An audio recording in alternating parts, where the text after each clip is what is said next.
What's up guys? So last time I made a video about Roblox. So ngayon naman, we're gonna be playing Minecraft. Yes guys, so ipapakita ko sa inyo yung Minecraft survival world namin ng mga kaibigan ko. So, let's go!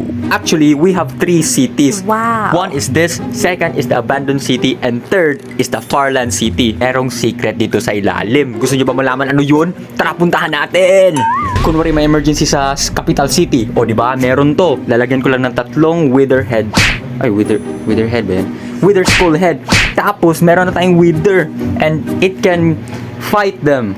Pinaka-paborito ng lahat kasi si Abdul mahilig siya sa panda. Ayan, yung mga panda niya ang dami. Kaya naglalag na lang yung Minecraft world namin eh. Kasi ang dami niyang panda. O, kapakita ko sa inyo yung second floor ng city namin. Second floor? Yes guys, second floor. Let's go! So, ayan yung second floor guys. Ito yung second house ni Rajan. Ito naman yung bahay ko. Kaso huwag natin pumunta dyan kasi hindi pa tapos eh.